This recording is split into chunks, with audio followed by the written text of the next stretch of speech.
Hello folks, welcome back to another episode of Fire Doctor. No, I haven't been drinking. That's just how my head is placed. What a difference 24 hours makes. The frost must have come out of the ground. I'll show you what leads me to be thinking that. The last video, this was all full of water in here. You know, except I had to drive actually through water to drop the pallets off. But all that water is now gone.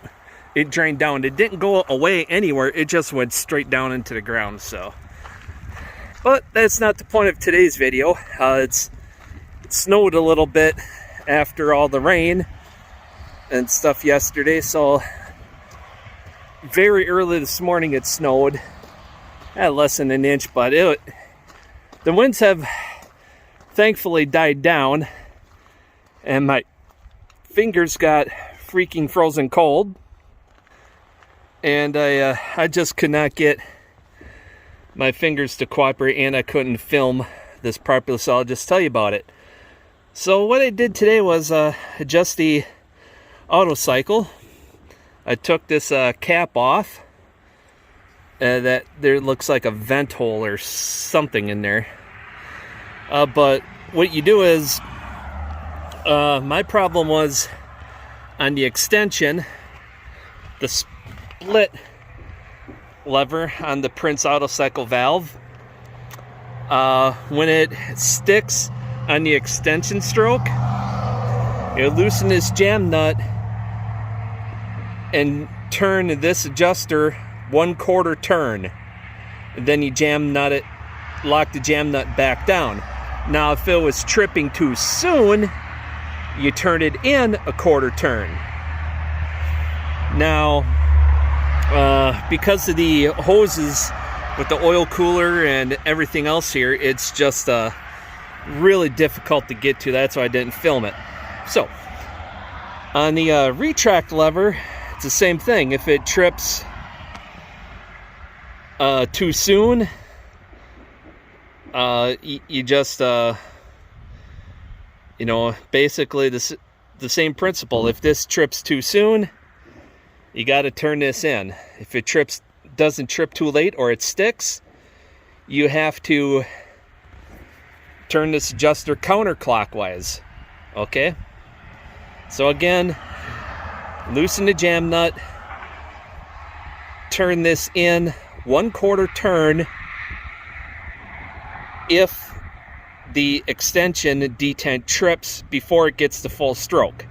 If it sticks, turn it out 1/4 turn. Basically the same here. So yeah, I hope that that helps a lot of you people out.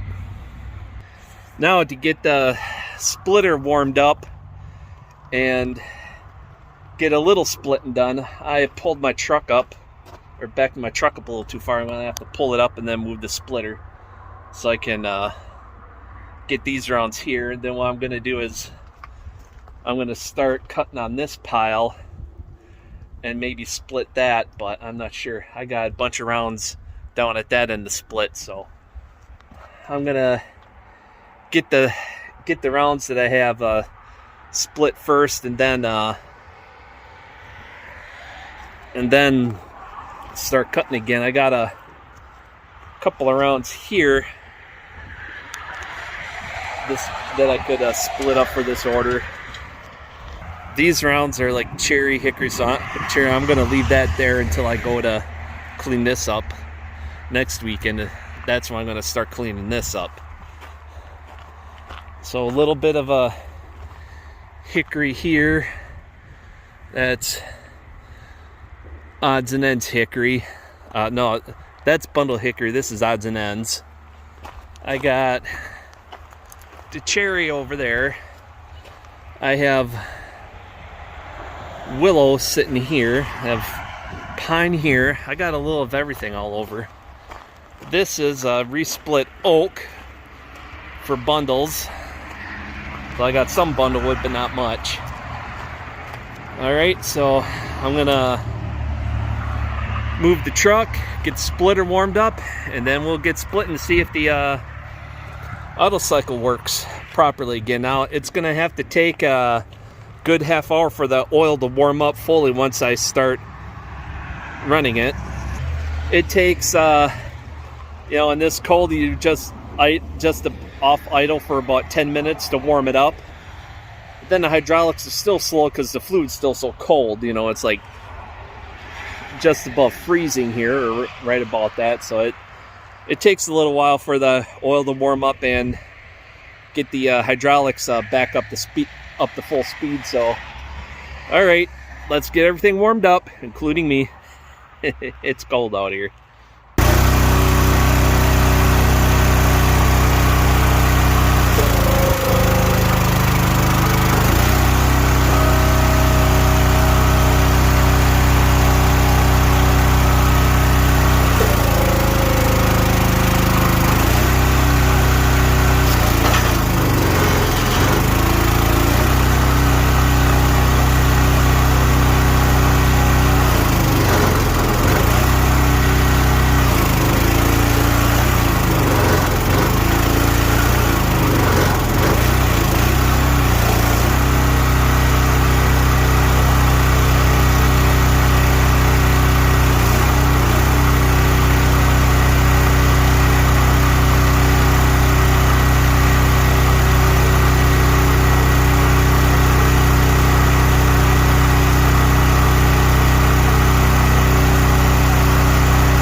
there you have it, folks. Another face cord split for that customer. I definitely have at least a face cord, so the next load won't be as generous, as I've been making these a little fuller because of shrinkage. But you know, I got more than enough in the this load and the other 4 loads to make a smaller load. So yeah, as far as the auto cycle goes, I did not get that adjusted right. Another quarter turn possibly, or what would help is having the proper wrenches to do the job. I just don't have those available, so I'm gonna have to buy a wrench or something and figure it out. So I might have the proper sized box wrench at home. I'm gonna have to look through the tools. I didn't think I needed like a 13/16 or 7/8 is what it's gonna need for the jam nut, so I'll have to check for that. I think I might have a 13/16 but not a 7/8, so I may end up having to buy a wrench to do the auto cycle because I just don't have the right size. Now the adjuster itself for the D10 is 5/8, so I have that, but you know, it's kind of hard to do the adjustment without the proper wrench for the jam nut. But at least I know how to do it now, and it's a little bit of a pain to get at it, but with the right wrenches in there, you can get it done. So till next time, folks, take care, get out there, do something, have fun doing it.